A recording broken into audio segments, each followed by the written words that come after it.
Isang mapagpalang umaga po sa ating lahat. Pag-sure po ba sa ating puso't isipan ang sinabi ng ating puting pastor? Amen. Amen. Tayo po lahat ay narito ngayon ay makikinig at magmamanman sa bawat salitang binitiwan na nanggaling sa Panginoon. Amen po ba? Mamanman na natin ang kanyang sasabihin. I-apply natin sa ating mga buhay ang kanyang sasabihin. At nakikinabang tayo pagdating ng panahon. Palapakan po natin muli ang buhay ng Diyos.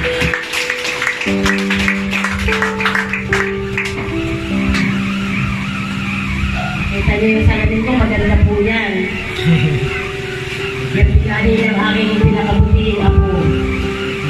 Nakabutihang palad, maganda ang kita ngayon, kaya yan, hindi pa napapalitan sa wag ng Diyos bukas, mayroon na po yan. Amen po ba? Ang mensahe po na pinararating ng Diyos na atin ngayon, ang topic po na mula sa Diyos, ang tanong, handa ka na ba? Handa na kayo makinig kasi narito kayo ngayon. Amen po? Pero handa na ba tayong sumunod sa sinasabi ng Diyos? Amen. Salamat sa Panginoon. Ang sabi po sa Matthew 7 verse 13-14, pumasok kayo sa makipot na pintuan, sapagkat maluwang ang pintuan at malapad ang daang papunta sa kapahamakan. At ito ang dinaraanan ng marami. Ngunit makipot ang pintuan at makitid ang daang papunta sa buhay. At kakaunti ang nakakatagpo ito. Ang sabi po ng Panginoong Jesucristo, pumasok kayo sa makipot na pintuan. Gaano ba kaliit ang pintuan na pinapapasukan ng Diyos sa iyo? Ang buhay natin ay halimbawa natin sa isang tubig na umaagos na mula sa isang bukan. Kung minsan yung panahon ay maulan, bumabaha. At pag yung panahon ay lumipas na yung ulan, yung tubig niya malabo na hindi na siya itim ng tubig. So yung katulad mo sa ikaw isang probinsyano na umaasa sa tubig ng bukan, para ka makainom ng tubig, sasalain mo yung tubig para masala yung pinakamaliliit na dumi na umaagos sa tubig. Amen po ba? Sinasala siya, nilalagyan siya ng salaan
Diyos? Doon ka ba sa malapad na daan? O doon sa mag-ipot na daan patungo sa buhay? Pwede naman. Bakit marami naman nagtatagumpay na makapasok sa mag-ipot na pintuan? Kasi naghahanap sila na ang kanilang buhay masala. Masala ng masala. Pagdating ng araw, humirap sila sa Diyos na nasala na ng nasala. Kaya kahit magiting, di ba yung tubig na sinasala? Kahit parado na ng mga dumi, lumulusot na lahat sa atagi, kahit mahina yung ganoy.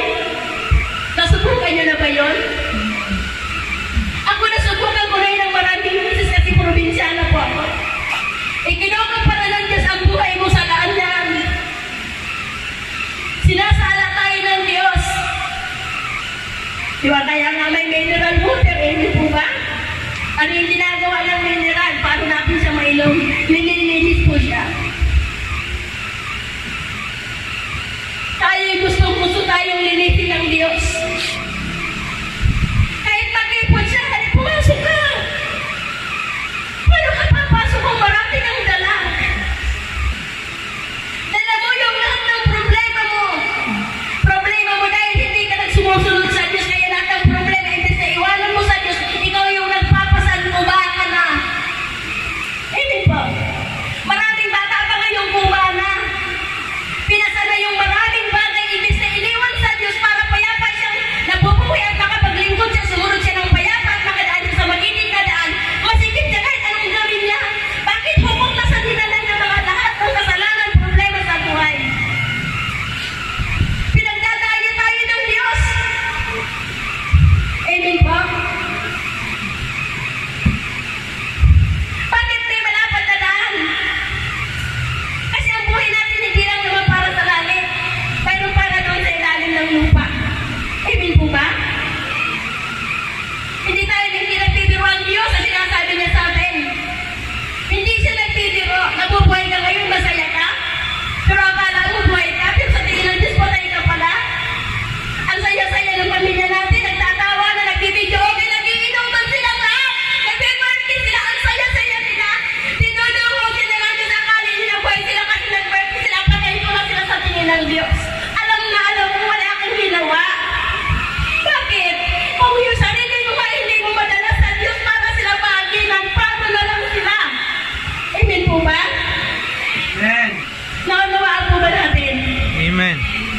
Sino mo yung buhay ni Noah nung araw? Sinabi ng Diyos, gumawa ka ng arka sa tuktok. Pinagtatawanan siya ng maraming tao. Dahil ito'y sinawa, mapasmasunurin sa Diyos, mahal na ang Diyos, kilala niya ang Diyos, hindi sila pinipingihan. 120 years na ginawa yung barko sa tuktok ng bundok. Kung hindi ako nagkamali, bundok siya ng Ararat. Pinagtatawanan siya ng maraming tao. Nung dumating yung 40 araw, 40 gabi, sino nang iniligtas ng Diyos? Nawa sa kaya. Yung mga anak ni Noah. Bakit? Yung kanyang ama gumawa ng pintuan na kanyang papasukan papunta sa kaligtasan. Amen po ba? Hindi mo pinagagawa sa inyo Diyos, hindi ka nakinig. Inuna mo yung sarili mo. Nasaan ngayon yung pamilya mo? Amen po ba? Naunawaan niyo pa ba yung message ng Lord ngayon? Mag-ipon ang pintuan, mahirap pumasok riyan. Marami kang iiwan, barkada, bisyo, kasalanan, lahat ng uri ng kalayawan na hindi nakalunang mo sa Diyos, iiwan mo yan. At unti-unti kang makakaraan sa dahil ginawa ng Diyos. Kahit magiting po yan. Bakit? Hahayaan ng Diyos, tutulungan ka niya na madaanan mo yan. Kasi gusto ng Diyos na matupad niya yung pangarap at gusto niya sa buhay mo. Amen. Pero ayaw mo. Anong gagawin ng Diyos sa'yo? Minsan masakit po. Minsan masakit. Kahit hindi magulang dito, basta nagmahal siya ng totoo sa Diyos. Umiiyak siya sa Panginoon para sa kanyang pamilya. Ang pinag-uusapan natin dito yung daan patungo sa buhay.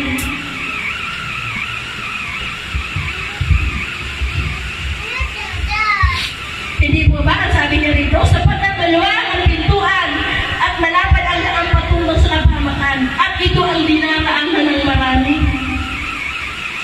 Mas marami sila doon sa nagmamahal sa Diyos.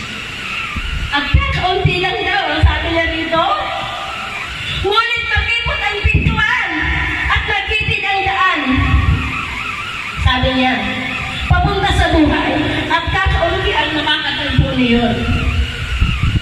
Sa ating lahat na pumaligid sa Panginoon, pinipilit ka ng Diyos na dalhin sa dapat mong kalagyan. Sorry dun sa mga nanghihina, pero kailangan itong marinig. Walang kapangyarihan ang kaaway sa inyong buhay kung kayo'y nagpapakatatag sa Panginoon. Kasi bakit nakakaya nga rin ang marami, bakit hindi pa niya rin? Ibig sabihin, hindi kayo nakakapamili ng tamang susundin. Hindi po ba? Amen. Totoo po yun. Marami raw ang dumaraan doon. Kung isa ka sa dumaraan doon, ibig sabihin nasa kapamakan ka. Papangarapin mo pang manatili ka doon sa daan na yun? Kung ang buhay mo pa rin nasa kapamakan? Kaya tayo narito para siguro na rin safety yung buhay natin sa harapan ng Diyos. Subalit paglabas natin sa church, nakalimutan natin yung mensahe ng Diyos. Naalala natin yung ating hilig, yung ating gusto. Nakalimutan natin yung mensahe ng Diyos kasi hindi niya minanmanan at hindi niya iningatan lahat ang binitiwan ng salitaan ng Diyos sa harapan at itinago ng malalim sa kanyang puso't isipan. Kung bakit marami nagtatagumpay sa pananampalataya, nagmamanman siya sa salita at iniingatan itong huwag mawala sa kanyang buhay kasi ito yung magiging daan niya papunta sa masikip na lang patungo sa buhay kay Jesus Christ. Alam niyo po ba yun? Amen. Iyo po, ganun po. Alam na sa Diyos ang buhay natin. Baka hindi po na alam ng marami na ang ating buhay. Nag-aagawan si Satanas at ang Diyos sa buhay natin. Eh, hindi po ba? Sa aklat ng Hub, nag-uusap si Satanas at ang Diyos. Nag-uusap sila. At sinusubok niyo si Satanas. Pinayagan niyo ng Diyos. Bakit? Kilala ng Diyos si Job. Na kahit anong pagsubok yung gawin ni Satanas, mananatili si Job sa Diyos. Yun ang hinahanap ng Diyos, pamilya ng Jesus is my life. Palapakan po natin ang buhay ng Diyos. Nahanap ka na ng Diyos. Dinala ka na sa pintuan. Sikapin yung mga pagpatuloy makapasok doon sa lagos na masakit. Huwag mo nang tangkain lumabas. Kasi sa labas naroon ang lahat ng samot-saring kapamakan. Ito yung natutunan ko sa pasto. Sabi niya kanina, bakit maraming nananalangin hindi natutuwa ng Diyos?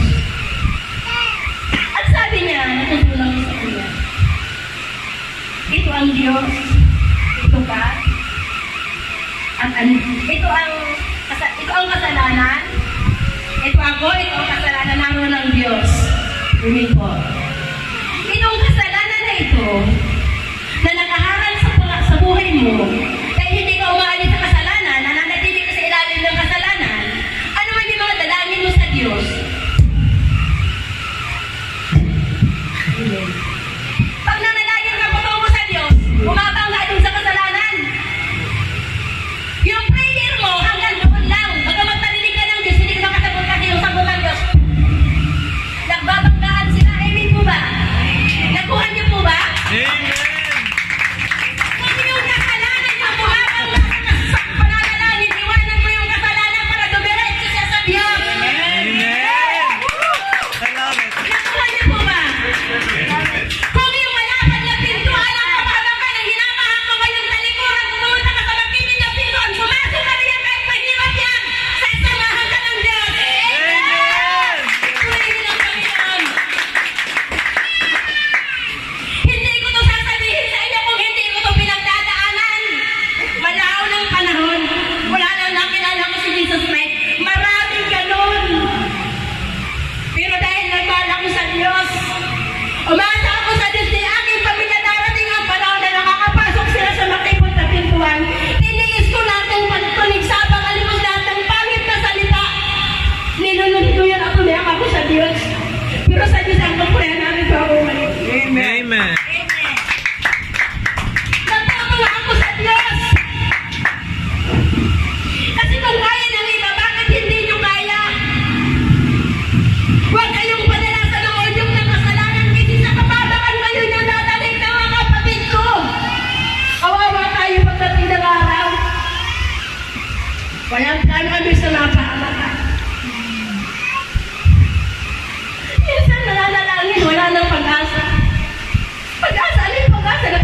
Sige, kasalanan mo, nakahakang doon. Huwag ka na umasa ng sagot. Kung nandyan yung kasalanan, lumabas ka. At ang Diyos naka-umbrella sa'yo. Walang kalamidad na pwedeng kumintala kasi nililinihan ka ng payong ng Diyos. Tapos babalik ka dun sa inuulan na inaarawan ka. Samong-samong problema yung pinagdadaanan mo. Wala ka man lang madahingan. Yung mga barkada mong paututan nila mo sa labas, kabidyo, okay mo, kainuman mo. Pagdating ng kailangan mo, iiwanan ka dyan. Tama. Amen po ba? Amen. Amen. Hindi ka sasayarin, dadalhin ka niya sa kasamaan. Uudyukan ka pa niya ng kahit anong uri ng kasalanan. Pero sa Diyos ka lumapit at sa mga Kristiyano ka lumapit, dadalhin ka niya sa niya. Amen. Tinuturuan tayo ng Diyos na tumatag at lumakas. Bakit kasi may makipot na daan? Taningin mo yung sarili mo. Bakit kasi may makipot na daan para makarating sa Diyos? Pero naman maluwag na daan, di na lang doon pinamaan. Amen po. Gustong-gusto kanyang salain. Sinasala ng Diyos lahat ng latak mo na maiwan bago ka makarating sa Kanya. Amen. Pulong-pulong tayo ng latak sa harapan ng Diyos. Kuha niyo po ba? Sino po yung matuwid dito? Wala. Bagamat nagsisikap na maging matuwid, ang mahalaga nagsisikap na maging matuwid. At darating ang panahon ng paganapan ng Diyos. Nagmamanan po ba tayo sa salita ng Diyos? Amen. Nakuha niyo kung bakit nagpe-pray, hindi tumutunggo ng Diyos. Dahil yung kasalanan nandun sa tapat niyo. Iwanan niyo yan. At hirap na dumaan sa magkipot na Pinoon kasi buka na sa lahat ng pinapasan. Imbis na pwede naman tumagilid lang, hindi na malungkot na. Kasi pinasa na lahat ng uri ng problema at kasalanan na hindi naman yung dapat pinapagawa siya ng Diyos. Amen. Amen po. Ang mga lingkod ng Diyos, bibihira lang ang humuhukot dyan. Bakit? Eh wala naman din mga bigat na dinadalhin. Amen. Kasi lahat ng bigat yan iniiwan sa Diyos. Kasi doon na lang yung mga problema pa konti-konti. Pag umiyak ka sa Lord, maya-maya, payapa ka na. Ganun po ang nagmamahal sa Diyos. Ito yung sasabihin. Ito ang sikreto. Bakit ko sasabihin to? Nakikita ko sa mga nagmamahal sa Diyos. Ang sabi ng pastor, pag itinaas mo yung kamay mo, wala pa katulad, itaas mo yung paa mo! Kung wala nun yung kasalanan, eh, posibleng hindi ka, apat na yan, eh, posibleng hindi ka sagutin ng Diyos. Panginoon, tulungan mo ako makadaan sa magkipot na pintuan. Tulungan mo ako matanggal lahat ng pasan ko. Eh, kung hindi ka tatawag sa Diyos, paano? Ang sabi nga ng Mateo, tumawag kayong lahat na bibigatan at nabibigatan ng mukha at kayo pagpapahingain ko. Sabi ng Diyos, lumapit kayong lahat na nabibigatan ng inyong pasanin at kayo'y pagpapahingain ko. Sabi ng Diyos. Amen. Sa lahat ng napapagod, lumalapit ka sa Diyos? Hindi po. Amen. Baka hindi nila naalala ang sa lahat ng kanilang kapaguran. Kaya nga minsan, tingnan mo iba. Isa niya yung anak ko dyan. Nangako na mag-choose. Pero ano yun, asaan siya ngayon? Isa yung bagay na iniiyak ko sa Diyos. Alam niyo po ba yung mga ganong bagay? Inuna yung pangangailangan kaysa sa pagsunod sa Diyos. Akala nila, naka-absorb sila ngayon. Ngayon lang siguro yun. Pero bukas, ano yung patutuo ng anak ko? Hindi sila nag-church, nung nakaraan linggo. Hindi sila nakapag-offering. Dumating yung araw ng isang linggo, nag-zero balance sila sa isang araw. Ano nangyari? Hello? Amen po, nakalamaan niyo po ba? Pinili nila yung birthday. Magulong sila sa handaan. Ano yung nangyari? Zero. Nagpadala ba ang isang blessing? Wala. Sarado. Bakit? Nagkamali siya ng pagsunod at pagpili ng kanyang bagay na ginusto. Hindi inuna ang Diyos. Inuna yung... Amen? Totoo. Amen po. Sorry sa Lord. Sorry sa lahat.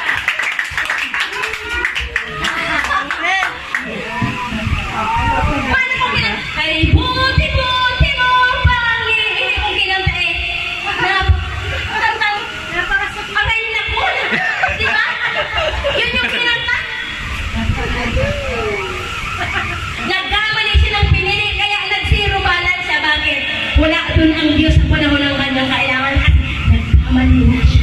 Amen po ba? Hello? Simple lang ang mensahe ng Diyos. Napakasimple lang yung mensahe ng Diyos. Mamimili ka, magdidesisyon ka, at gagawin mo.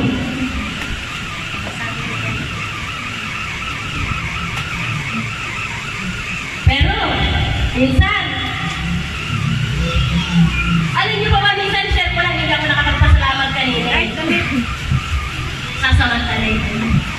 May trabaho ako dyan sa MVP, sa Tangian. Kalakasan naman pa naman ng summer. May mga tahing jersey. Sinabi ko nung ako yung nag-apply, sa araw ng Sabado, hindi ako pwede pag-overtime kasi may fasting sa church. Tapos pag araw ng linggo, may kawain ng Diyos. Okay siya. Pumasok ako ng pangarawang linggo, ya, pangatlong linggo, nag-iusap siya na, Ate Maria, bumalik ay ka sa araw ng linggo ka kasi meron akong nirarat na tayo. Bumalik ako. Sa sunod na linggo, alas 6 na, hindi pa ako nakakauwi kasi nagmamadali niya ako. Tinitira ako yung hindi ka alas 6 na. Yung espiritu ko, ano na, nagre-rebelde na.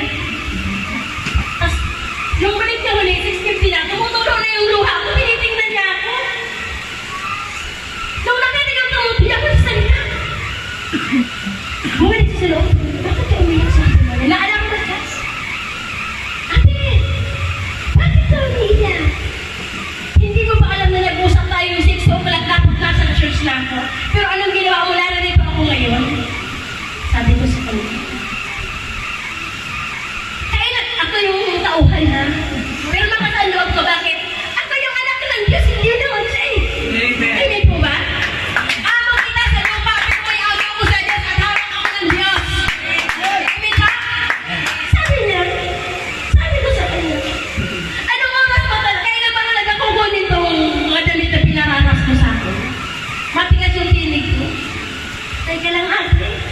Ay, nag-isip ko pala eh. Lalo akong umiyak. Kahihilang pa yan. Next week pa pala. Eh, ginapos pa ako sa ganong oras. Mabigat yung loob ko. Tandaan ako ng ayos loob. Nung huling linggo, sabi ko sa kanya, tatapatin kita. Kung ang trabaho ko ang maghihiwalay sa akin sa Diyos, ngayon mismo iiwanan kita. Nagulat siya sa akin. Ay, huwag naman. Hindi kita pinapapili, pero nakapag-decide na ako. Kung ang trabaho ko ang maghihiwalay sa akin sa Diyos, iiwanan kita kahit ngayon din. Huwag kang mag-alala, nawawalan ako ng trabaho. Maalalahanin mo ikaw. Huwag kang mag-alala dahil may Diyos ako. Nagulat siya ngayon sa akin.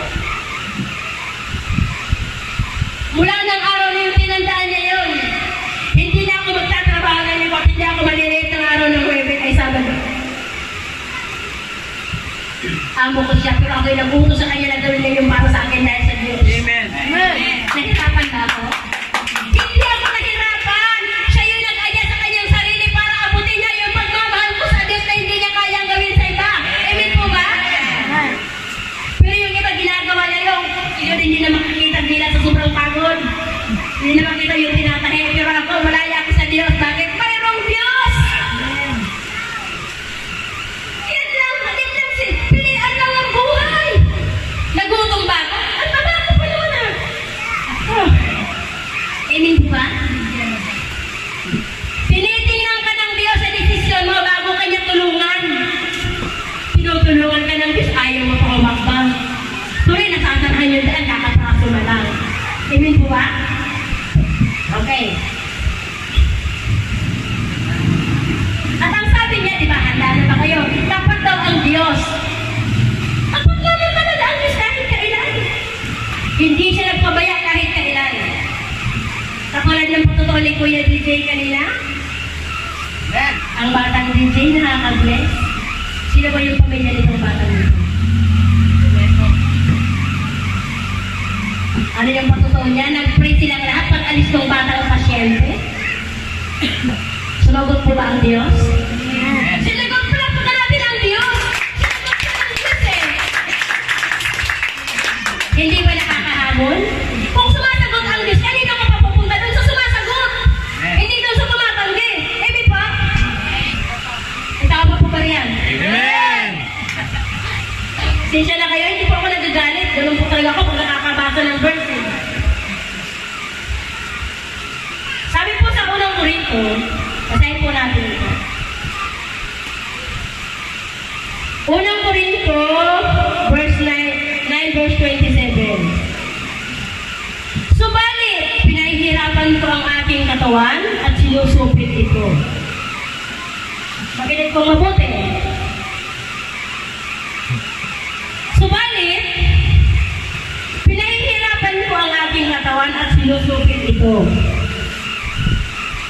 Upang sa gayoy, hindi ako maalis sa paligsahan pagkatapos kong mangaral sa iba. Salamin. Ano ba yung paligsahan? Maraming palaro, tinatawag na paligsahan. Ang buhay natin ay isang paligsahan sa harapan ng Diyos. Kahit tinawag ka na mula doon hanggang dito, amen po ba? Pag hindi ka natutong magsanay at magpresin mabuti sa sumunod sa Diyos, hindi kang maalis. Amen po ba? Totoo po yun. Ang buhay ay isang paligsahan. At ang sabi niya sa dulo nito, kakaunti lang na nakakasumpong doon sa paligsahan ng kapag kapanalo.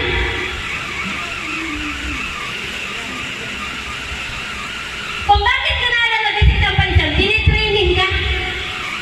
Kung sa isang basketball, meron kayong coach, di ba? Kung sa paglilingkod sa Diyos, meron kayong pastor.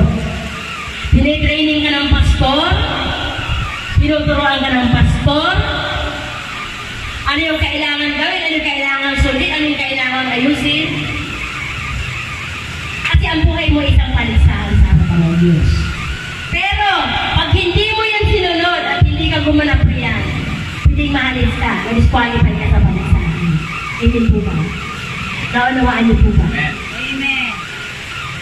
Bagaman ito isang, halimbawa natin isang laro, isang pag-aaral, mahalaga po yun sa Diyos. Kasi sa pamamagitan ng iyong pagkapanalo,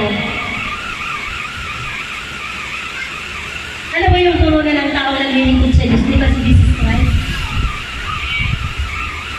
Malaki pong pagkinabang doon. Amen po ba? Naunawaan niyo po ba yun? Tayo pong bang lahat ay willing pumasok sa makipag na pintuan? Amen. Amen. Yun po ang pangarap ng Diyos sa bawat isa sa atin. Wala po sa ibang pangarap na lumakad ka sa malawak na daan para mapunta ka sa kapamakan kasama ang ating mga mahal sa buhay. Palakpakan po natin ang buhay ng Diyos.